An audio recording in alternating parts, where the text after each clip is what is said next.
Bersama Menteri dari Jabatan Perdana Menteri Undang-Undang dan Reformasi Institusi untuk menjawab.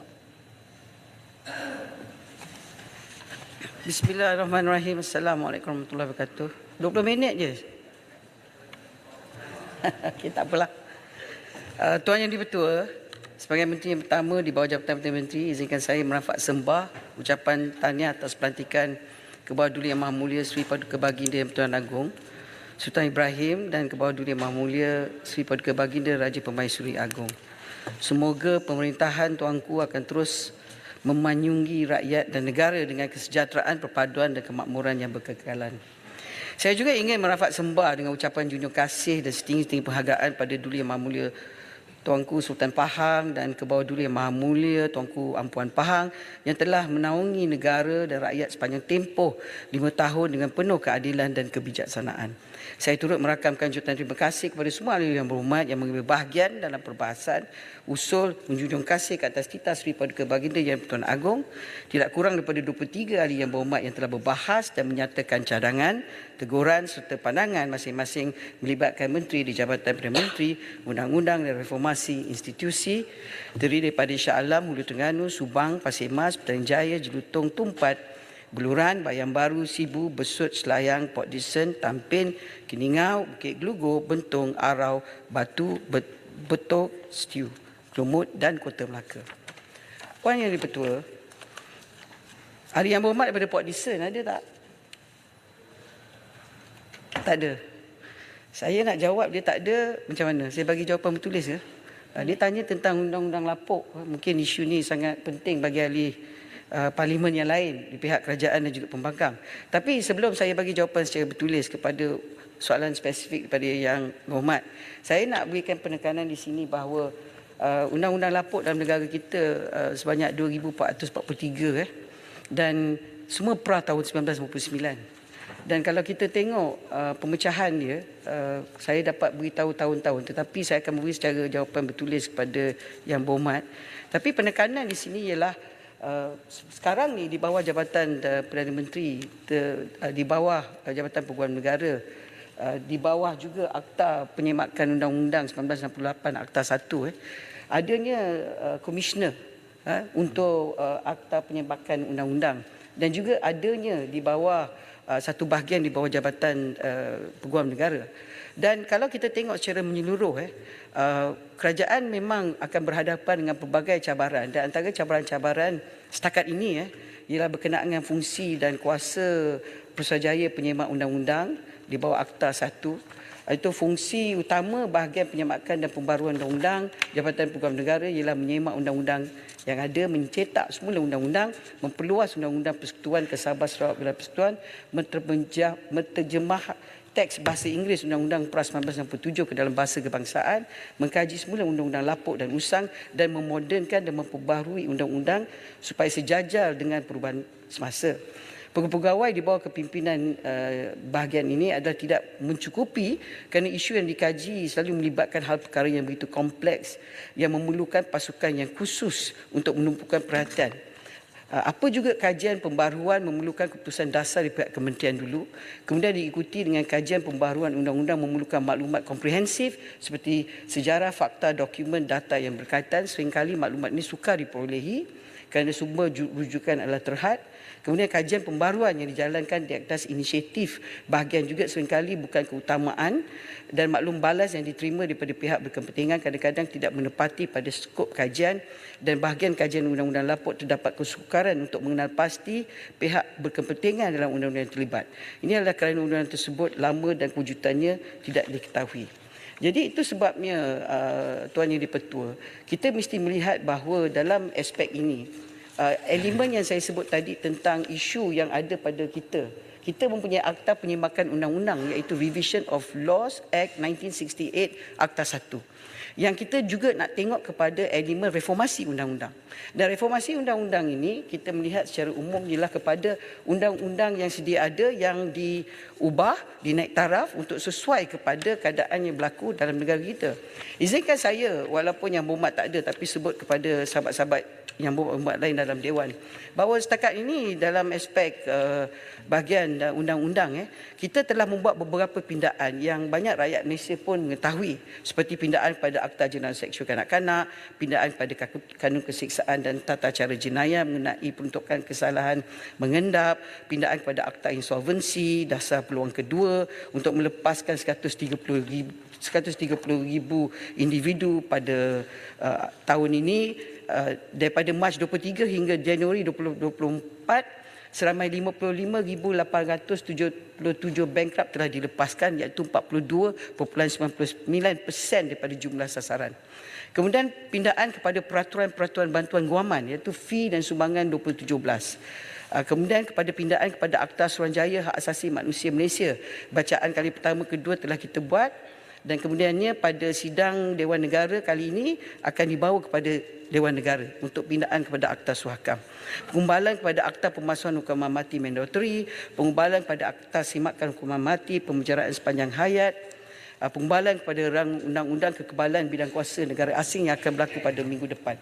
Jadi kesimpulan saya, Tuan Yang Di-Pertua, ialah kalau kita katakan bahawa kita tidak mengubah undang-undang ni pun tidak betul, sebab kita tengok akhbar-akhbar antarabangsa menyebut tentang kejayaan Malaysia, contohnya dalam pindaan kepada hukuman mandatory kepada hukuman budi bicara dalam kes-kes beberapa kes-kes jenayah yang melibatkan hukuman mati.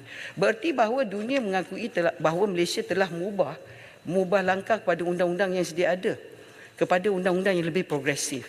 Jadi itu sebabnya bagi saya salah satu daripada cabaran ialah pemindaan, perubahan dan melihat kepada langkah-langkah mengambil kira banyak elemen, sebab bukan saja boleh dikatakan hanya nak mengubah undang-undang saja, tetapi membawa semua stakeholders dengan izin, NGO, CSO dan yang paling penting agensi-agensi yang terlibat dalam pindaan-pindaan sedemikian, kewujudan undang-undang baru ataupun meminda kepada undang-undang yang sedia ada.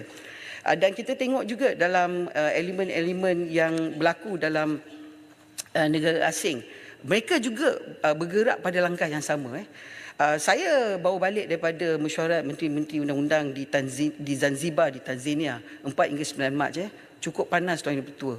Nasib saya di sana selepas sebelum bulan puasa, kalau tidak berpeluh juga. Dan saya boleh beritahu di sini bahawa kesemua menteri-menteri undang-undang Commonwealth itu berkata bahawa mereka melihat kepada undang-undang AI, digital, di mana sehingga bantuan guaman pun diberi melalui sistem artificial intelligence. Jadi undang-undang mereka sudah berubah. Dan kita ada 2,000 undang-undang lain yang sebelum merdeka, selepas merdeka. Itu undang-undang substansif. Tetapi cabaran yang masuk yang begitu laju itu sebab bila yang membuat banyak bercakap tentang isu digital, isu scammer, ia kerana kelajuan yang berlaku dengan teknologi. Dan dalam aspek kerajaan melalui Kementerian Undang-Undang ataupun agensi undang-undang, Jabatan Peguam Negara dalam mana-mana negara Commonwealth berhadapan dengan cabaran yang sama. Perubahan yang berlaku. Jadi kita perlu melihat perubahan ini secara positif walaupun begitu drastik, tetapi melihat sebagai contohnya dalam elemen bantuan guaman, menggunakan aktiviti AI, artificial intelligence, untuk membantu sebagai contoh elemen isi borang. Kedua, untuk membantu dalam mewujudkan surat dalam sistem teknologi maklumat. Jadi tak payahlah pegawai itu nak kena ambil file, nak kena duduk, nak kena tanya soalan 10, soalan 20, yang mana boleh dibuat daripada lokasi ataupun sistem handphone yang ada dengan mereka yang nak memohon bantuan guaman. Tapi memang betul lah kadang-kadang bantuan guaman ni takkan dia pohon bantuan guaman, handphone ni dia pakai iPhone ke Samsung Galaxy S24 Ultra. Ini bukan isu bantuan guaman kan. Bantuan guaman maknanya dia tak ada berkemampuan. Tapi tak kisahlah. Sebab bila mereka berbincang tentang teknologi dan artificial intelligence, antara kepentingan yang paling utama ialah ia tidak mempunyai elemen biasness dengan izin. Sebab sistem komputer tu dia tidak akan baca siapa di belah sana. Gender bias tak ada, race bias tak ada, religion bias tak ada.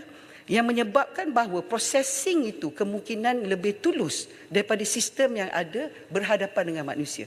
Itulah perbincangan yang dibincang, sebab hala tuju banyak negara Commonwealth khasnya ialah ke arah penggunaan AI untuk kewujudan undang-undang, pembaruan undang-undang, memberikan perkhidmatan undang-undang dalam agensi-agensi yang bertanggungjawab. Jadi saya cuba nak maklumkan kepada semua ahli-ahli parlimen, kita pun kena ada kecanggihan memahami tentang apa itu sebenarnya AI. Itu jawapan saya, tapi saya akan memberi jawapan secara lebih banyak secara bertulis kepada Yang Berhormat tanya saya tentang soalan yang spesifik. Kemudian dalam penubuhan Ombudsman di Malaysia, izinkan saya memulakan ucapan dengan menyatakan bahawa Kerajaan Madani bila bercakap tentang Ombudsman Malaysia seperti yang dibangkit oleh ahli-ahli Yang Berhormat, khasnya ahli berhormat daripada Bukit Gelugor, ada? Tak ada juga. Tapi tak apalah, saya sebut tentang Ombudsman ni. Sebelum saya nak mula sebut, saya nak ucap tahniah pada Kerajaan Negeri Sarawak. Kalau kita tengok Yang Berhormat Puan Speaker daripada Sarawak. Sarawak ada undang-undang Ombudsman dia sendiri. Kerajaan Negeri Sarawak. Sebab Kerajaan Negeri Sarawak menyedari bahawa ini sesuatu langkah yang begitu positif, yang bagi saya satu kejayaan yang perlu kita memberikan tahniah kepada Kerajaan Sarawak, khasnya Premier Sarawak. Saya ucap tahniah pada beliau. Jadi inilah yang langkah kita nak. Tapi tidak bermakna dalam negara kita di Semenanjung, kita tidak ada sistem untuk mewujudkan ketidakpuasan hati kepada isu-isu ataupun pekerjaan ataupun yang kita harapkan Ombudsman secara spesifik lakukan. Kita ada dengan kita banyak sistem yang memang wujud dalam infrastruktur agensi tersebut. Apa yang sedang diusahakan oleh Kerajaan Madani pada hari ini adalah mewujudkan Ombudsman Malaysia dengan harapan yang benar-benar bebas daripada kerajaan sebagai sebuah badan berkanun persekutuan yang mempunyai fungsi untuk menerima, mengendali dan menyelesaikan aduan berkaitan salah tadbiran dengan izin maladministration dalam sistem penyampaian perkhidmatan awam di agensi perkhidmatan awam persekutuan. Ombudsman Malaysia akan menjalankan 8 fungsi susulan, iaitu dengan izin, recommending, reporting, planning, monitoring, evaluating, advising, mediating and conciliating dengan izin, serta memulakan tindakan kajian analisis bagi kes aduan dan kepentingan awam. Penubuhan Ombudsman Malaysia ini akan mengambil kira model undang-undang Ombudsman lain di negara lain seperti United Kingdom, New Zealand, Sweden, Australia, Hong Kong, Filipina, Thailand, Gambia, Namibia.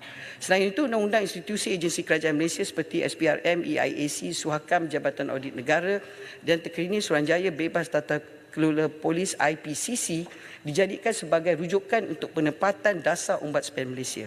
Buat masa ini, kerajaan berada pada peringkat akhir dan dalam memuktamadkan perundangan Ombudsman Malaysia akan dibawa kepada Kabinet Malaysia, dibawa kepimpinan Yang Amat Berhormat Perdana Menteri yang ke-10 bagi menyelarai isu pertindahan fungsi antara agensi-agensi berkaitan, khususnya peranan yang perlu dimain dan tertakluk kepada peranan yang dimainkan setakat ini oleh badan seperti EIAC dan juga beberapa agensi-agensi yang terlibat dalam penguatkuasaan undang-undang. Beberapa banyak perbincangan telah berlaku dan saya ucap tahniah kepada pelantikan pengurusi siap yang baru, iaitu Tan Sri Dr. Ismail bin Haji Bakar yang merupakan mantan Ketua Setiausaha Negara. Pada 20 Februari saya telah bertemu dengan beliau dan saya melihat bahawa pemilihan beliau sebagai pengurusi baru adalah pemilihan yang cukup tepat. Dan kami telah berbincang dan memang beliau juga percaya bahawa ini adalah langkah ke hadapan untuk negara kita. Ahli Yang Berhormat Shah Alam pula ada? Tak ada? Okey. Ada? Membangkitkan jiran saya tak nampak. Yang membangkitkan soalan berkaitan dengan adakah pindaan terhadap Akta Perlindungan Pemberi Maklumat Akta 711 akan dibentangkan di Parlimen pada sesi penggal ini kerana kelemahan akta tersebut dianggap telah membantutkan usaha membentras rasuah secara tulus di negara ini.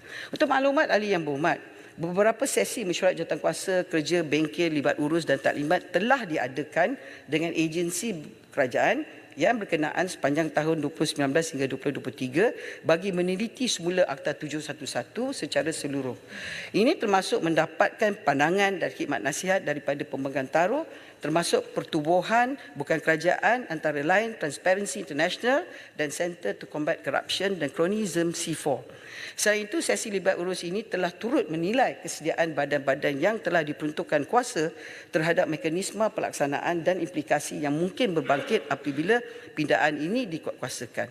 Kerajaan Madani buat masa ini sedang meneliti cadangan mekanisme pemusatan centralisation, penerimaan aduan kelakuan tidak wajar dan pemberian perlindungan pemberi maklumat di bawah Akta 711. Cadangan pindaan dan penambahan baikan Akta 711 ini akan membolehkan pelaksanaan perlindungan pemberi maklumat secara eksklusif, efektif dan seterusnya mampu mewujudkan suasana neutral, lebih tulus dan berkecuali dalam mengendalikan semua aduan berkelakuan tidak wajar daripada pemberi maklumat.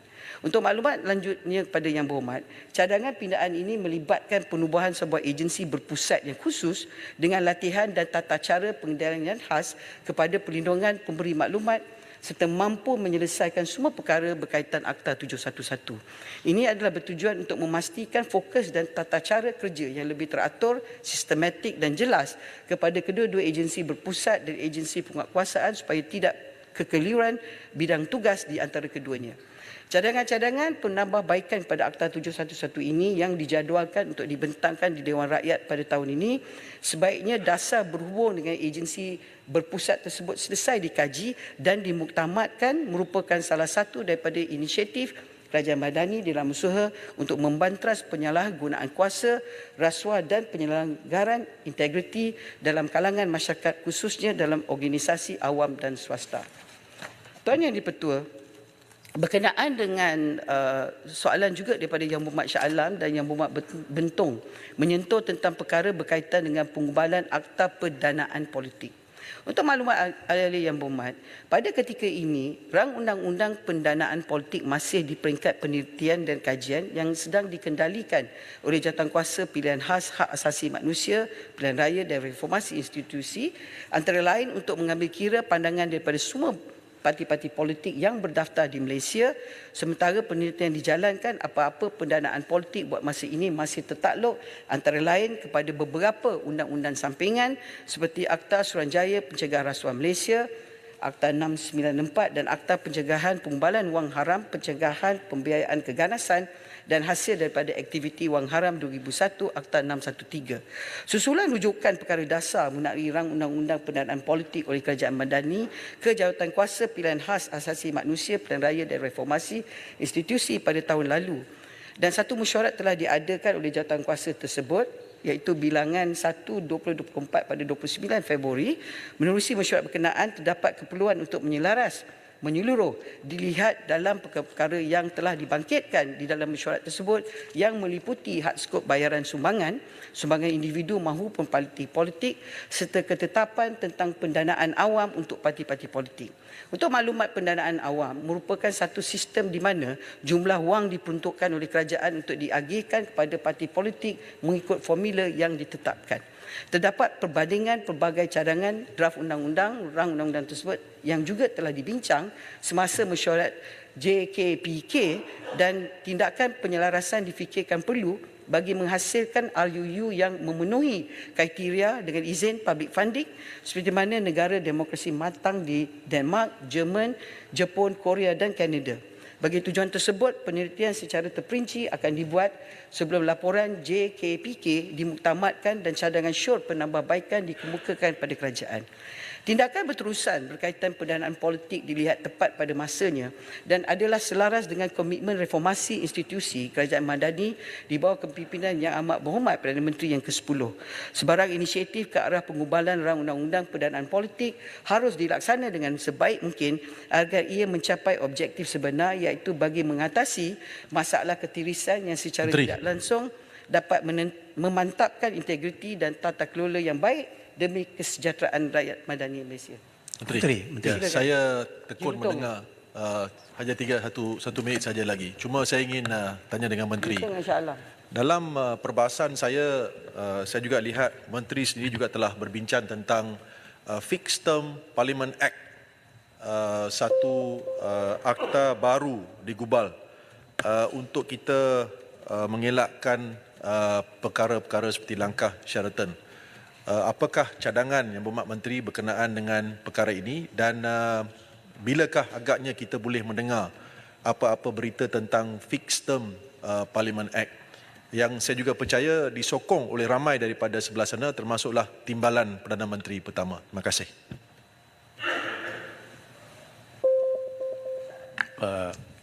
Terima kasih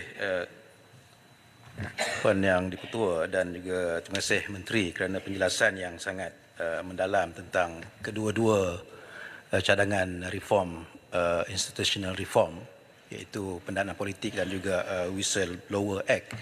Cuma kita boleh faham pendanaan politik ni satu yang very high hanging fruit yang perlukan beberapa pindaan juga melibatkan Akta, MACC, pemisahan kuasa dan sebagainya. Tetapi berkenaan dengan Whistleblower Act ni kita boleh anggap ianya sebagai very low hanging fruit yang mungkin boleh juga dilaksanakan lebih segera seperti mana yang diusahakan oleh pihak kementerian ataupun kerajaan berkenaan dengan Freedom of Information Act dan juga berkenaan dengan Parliament Services Act. Terima kasih. Yang Berhormat Menteri, perlu masa tambahan. 5 minit je lah. Sebab pukul 4, kita habis 5.30, lagi ada dua menteri dan kita buka 7.27. Kecuali kat Sabah, Sarawak buka awal lah. 5 minit lagi. Menteri boleh Kota Melaka. 5 minit lagi. Lagi seorang. Saya jawab dua ni dulu boleh? Okey, terima kasih. Minta maaf kalau tak saya boleh jawab secara bertulis. Sebenarnya yang berhormat saya jawab yang Muhammad Shah Alam dulu memang betul. Sebab kalau kita lihat Ketua Majlis yang berhormat Perdana Menteri memang melihat bahawa kalau kita bercakap tentang ombudsman, whistleblower, semua ni mesti digerakkan serentak. Sebab bila bercakap tentang ombudsman, itu laporan pada agensi kerajaan untuk dinaikkan apa yang ada pada hari ini. Kita memang ada agensi kerajaan yang menerima laporan terhadap tindakan mereka. Dia internal reporting. Kita ada juga jabatan Biro Pengaduan Awam. Tetapi kadang-kadang Biro Pengaduan Awam ni bersoal sebab dilihat giginya tak begitu kuat. Bukannya kita nak letak gigi yang sangat-sangat tajam, tetapi kita nak bagi persepsi. Tapi cabaran yang ketiga ialah jangka masa respon. Sebab bila kita membuat laporan, ia perlu memberikan proses, due process, iaitu untuk mereka dapat membela diri. Itu sebab yang saya sebut tadi dalam ucapan saya tentang artificial intelligence, teknologi ini perlu membantu negara-negara, terutama sekali kalau negara Commonwealth serentak nak membuat melihat ini sebagai satu tool iaitu satu sistem yang dapat, mekanisme yang dapat memperkasakan sistem yang ada pada hari ini. Sebab walaupun undang-undang kita tu hebat yang berhormat, kita buat sehebat mana, kalau manusia yang nak melaksanakan banyak cabaran. Kalau sistem AI yang membantu manusia dan AI, keberkesanan tu lebih pantas. Sebab saya sebut tadi tidak ada elemen biasness. Tapi bila nak cakap tentang ombudsman, tentang whistleblower, ini semua perlu dilihat secara serentak. Dan saya telah sebut banyak kali bahawa agensi-agensi kerajaan di bawah setiap kementerian. Saya sebut sebagai contoh Jabatan Perdana Menteri setakat ini di bawah Jabatan Perdana Menteri saja agensi sebanyak 83. Kementerian Kewangan 7 agensi, Kementerian Kemajuan Desa dan Wilayah 11 agensi, Kementerian Pengangkutan 18 agensi, Kementerian Pertanian dan Keterjaminan Makanan 17 agensi, Ekonomi 5 agensi, Luar Negeri 2 agensi, Kerja Raya JKR 6 agensi, MITI 13 agensi, Minder 3 agensi, pelbagai agensi yang perlu kita bergerak sama. Sebab bila bercakap tentang agensi kerajaan, Biro Pengaduan Awam, whistleblower, yang menjadi pemakainya yang akan dilihat untuk dibuatkan penilaian ialah stakeholders ialah pegawai kerajaan yang terlibat dalam agensi. Jadi perlulah banyak sesi libat urus. Tetapi kerajaan Madani di bawah pimpinan Yang Amat Berhormat Perdana Menteri yang ke-10 tidak lari pada tanggungjawab. Kita buat tetapi memakan masa dan kita harap soalan yang ditanya oleh Yang Berhormat Jelutong tu terikat kepada perkara ini. Kalau kerajaan itu stabil, semua yang kita cakap ni kita boleh buat. Dia tidak boleh dilaksanakan kalau kerajaan sentiasa bertukar. Itu sebab dalam sistem Westminster Commonwealth, Tuan Yang Di-Pertua, dia adakan fixed term. Tetapi dalam sistem mereka, dia agak berlainan dengan sistem kita. Sebab kita mempunyai sistem raja berperlembagaan. We have a written constitution. Kita ada perlembagaan bertulis yang buat jelutong.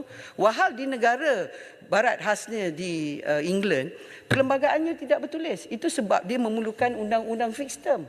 Wahal kita ada perlembagaan bertulis yang menyatakan tentang prosedur dan sistem untuk memanggil kepada pilihan raya. untuk membubarkan parlimen. Tapi memang seelok-eloknya dibaca bersama dengan adanya Akta Lompat Parti.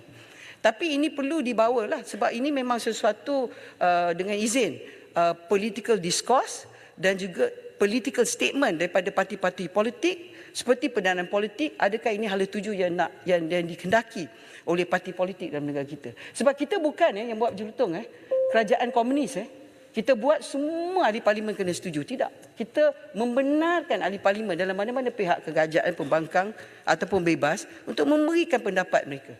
Silakan Yang Berhormat. Terima kasih Menteri. Pertama sekali saya ingin puji Menteri lah sebab kita boleh lihat Menteri begitu berusaha kuat untuk reformasi institusi.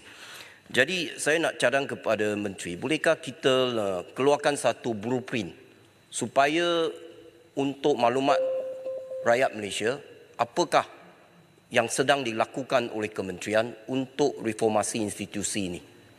Dan saya juga ingin tanya, apakah perkembangan terkini berkaitan dengan pemisahan kuasa antara peguam negara dan juga pendakwa raya. Terima kasih Menteri. Boleh saya tambah soalan? Datuk Timur Raya Petua, saya dalam perbahasan saya sudah mencadangkan untuk memastikan kestabilan politik satu undang-undang digubal dalam parlimen ini di mana penentuan majoriti seseorang itu sokongan seorang untuk menjadi Perdana Menteri mendapat majoriti parlimen ini, kita gubah undang-undang keputusan hanya boleh dibuat dengan undian dalam dewan ini dan bukan melalui surat akuan di mana ada kita kata guesswork. Setiap minggu ada seorang lagi yang kata dia ada SD atau surat sumpah sokongan yang lebih. Jadi boleh setuju tak Menteri supaya kita gubah undang-undang ini di dewan ini supaya kita balik kepada kedudukan undang-undang semasa kes Stephen Kaloningkan dulu, Ketua Menteri pertama Sarawak, di mana mahkamah telah putuskan hanya di dewan sahaja boleh majoriti ditentukan, bukan di luar dewan. Terima kasih.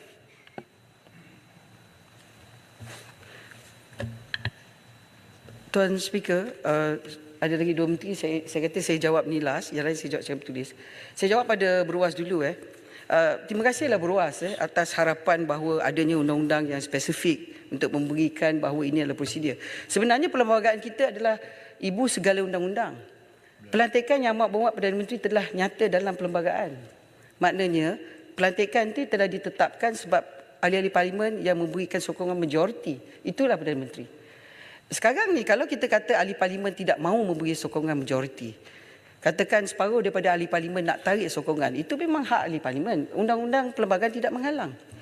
Tetapi untuk mengatakan di dalam dewan ke di luar dewan, banyak interpretasi tentang apa itu VOC, vote of confidence. Dan ada juga kadang-kadang VOC tertentu itu tidak bermakna kuasa Perdana Menteri itu digugurkan. Tetapi dalam hal perkara ini, selagilah kita ada perlembagaan bertulis, dan inilah ikatan cara dia, yang mana perlu juga penentuan oleh ahli-ahli parlimen tersebut tertakluk kepada Yang Amat Mulia Tuanku Agong di dalam perlembagaan. Itu mesti dibaca secara bersama. Tapi saya tidak mahu menjawab secara spesifik. Saya boleh bagi jawapan bertulis tentang proses dan prosedur. Tapi kalau nak adakan undang-undang khas, bagi saya perlembagaan ini yang sangat penting, yang perlu dipindah perlembagaan lebih pada undang-undang khas, sebab perlembagaanlah segala-galanya dan boleh dilihat sebagai sampingan. Kemudian yang berhormat daripada Kota Melaka memuji saya ucap terima kasih. Sebenarnya bukan saya, tapi sebenarnya ialah Yang Amat Berhormat Perdana Menteri dan semua barisan-barisan kabinet yang bersetuju kepada reformasi institusi dan pindaan, dan juga kepada semua ahli yang berhormat dalam dewan ini yang bersetuju kepada pindaan undang-undang yang lebih baru dan lebih proaktif. Saya sebut tadi, tak tahu Yang Berhormat nampak ke tidak, Guardian, surat khabar di UK memuji undang-undang mandatory death sentence kepada discretionary.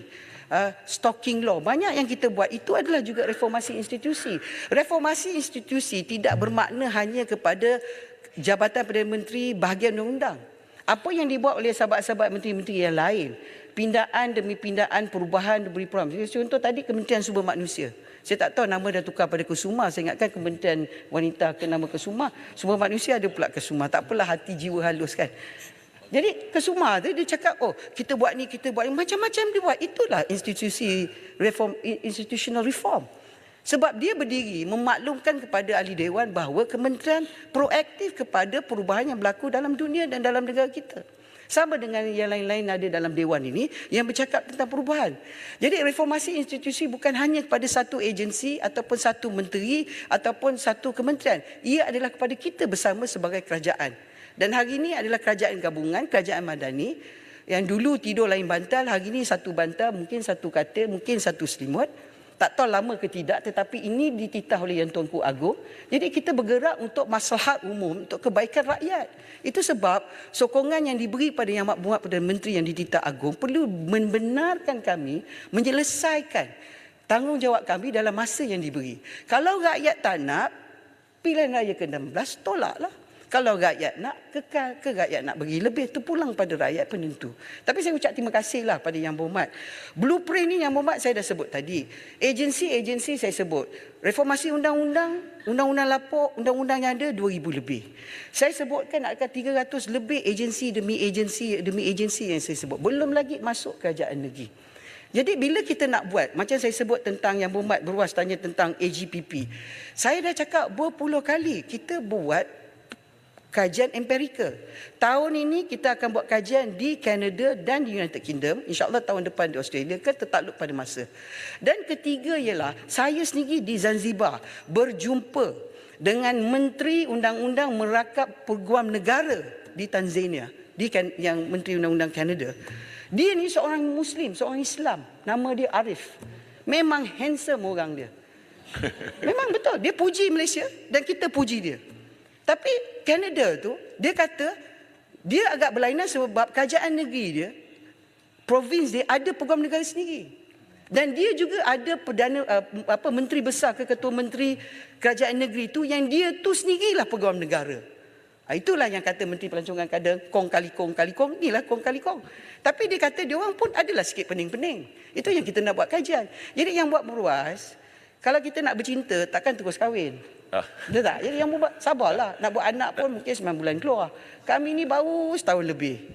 Jadi sabar. Tapi yang penting dalam dewan yang kita tak boleh tipu pada rakyat melalui ahli parlimen, Yang Amat Berhormat Perdana Menteri, Yang Amat Berhormat Timbalan-Timbalan Perdana Menteri, Yang Berhormat Menteri-Menteri tidak pernah dalam mesyuarat kabinet menolak cadangan demi cadangan, tetapi kerana kita adalah kerajaan bertanggungjawab, kita mesti buat dengan cara seperti orang Mandarin cakap ke orang bangsa Tionghoa cakap, man-man, perlahan-perlahan.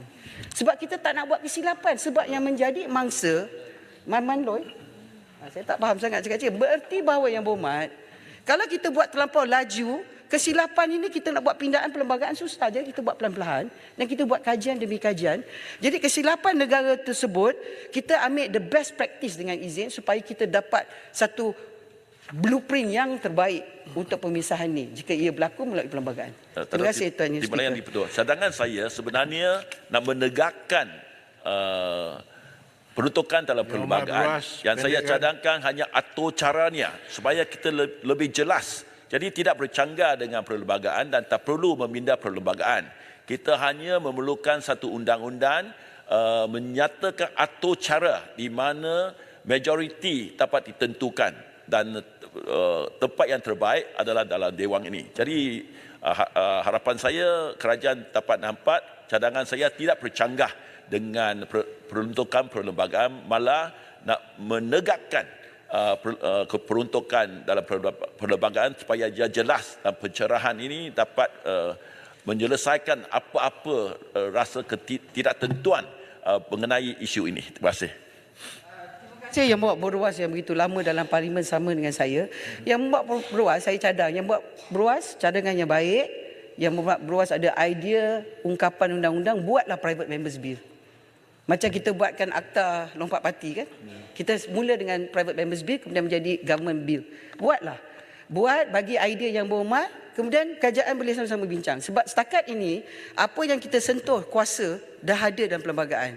Dan apa-apa nak diubah mesti melalui perlembagaan. Itu saja saya nak malam. Jadi Tuan Yang Di-Pertua, pada semua yang berhormat yang lain yang saya tak sempat jawab, saya ucapkan banyak-banyak penghargaan dan terima kasih atas pandangan dan input-input yang dikongsi dan juga cadangan. Sepanjang tempoh perbahasan ini, Tuan Yang Di-Pertua dan bersama rakan-rakan menteri, terutama sekali timbalan menteri saya yang baru, kami mengucapkan terima kasih kepada yang berhormat sekalian, dan semua jawapan yang tak sempat akan diberi secara bertulis, dan segala pada perbahasan dan soalan-soalan yang tidak dapat dijawab secara lisan, dan segala yang baik datang pada Allah Subhanahu Wa Taala, dan selamatlah berpuasa dan berbuka. Terima kasih Tuan Yang Di-Pertua. Terima kasih. Assalamualaikum warahmatullahi wabarakatuh. Terima kasih Yang Berhormat Menteri, tapi Yang Berhormat Menteri ada satu benda permohonan ataupun cadangan oleh Ahli Parlimen Kemahalan. Kerana Yang Berhormat Menteri, saya Ahli Parlimen Kemahalan tidak dapat memberi satu private bill kerana beliau tidak di bawah. Jadi apa yang saya nak cakap ni satu benda yang amat mustahak bagi masyarakat orang asli. Kebanyakan isu-isu yang dihadapi oleh masyarakat orang asli ini berpunca daripada punca kuasa. Kita sedia maklum perlembagaan adalah undang-undang yang tertinggi, dan untuk memindahnya, sebagaimana Yang Berhormat Menteri sedia maklum, perlu 2/3. Kadang-kadang certain isu perlu majlis raja-raja dan dipertimbangkan di dalam kabinet. Tapi bagi masyarakat orang asli ini, apa dilema yang mereka hadapi, penyelesaian jalan pada problem-problem mereka hadapi adalah dengan memindah perlembagaan. The outcome hanya boleh nampak 2/3 parlimen ini pada dan ketika ini, selain pada mantan Perdana Menteri kita dulu, Yang Amat Berhormat Abdullah Ahmad Badawi. Jadi saya akan, bukan saya lah, Ahli Parlimen Kemahalan akan mengacukan satu paper kepada Yang Amat Berhormat Perdana Menteri dan sekali dengan Yang Berhormat Menteri Perundangan juga, mencadangkan tanggungjawab orang asli ini di dalam list 1 dipindahkan ke concurrent list, ke list ketiga, iaitu concurrent list, kerana banyak masalah-masalah mereka melibatkan dua concurrent list 1 dan list 2, isu-isu negeri dan isu-isu pusat. Orang asli letak tanggungjawab pusat, manakala tanah dan sebagainya di dalam tanggungjawab negeri. Jadi pertingkahan cukup banyak. Jadi jika ia diletak di concurrent list, ia akan menjadi tanggungjawab negeri juga melihat dalam isu-isu kebajikan masyarakat orang asli. Orang asli ini adalah satu komuniti yang amat special. Perkara 8 sama rata. Satu Malaysia rakyat adalah sama rata dari pandangan undang-undang. Tapi orang asli lihat perkara 85C special. Jadi tidak walau nampak keunikannya di perkara 8. Kenapa dia letak situ? There must be a reason why our forefather put it there. Jadi itu saja yang Ahli Parlimen Kemahalan nak sampaikan, Yang Berhormat. Terima kasih Yang Berhormat Timbalan Speaker, dan insya-Allah saya akan maklumkan Yang Berhormat Perdana Menteri dalam mesyuarat kabinet bila beliau mempengusikan. Insya-Allah. Terima kasih Yang Berhormat Menteri. Paper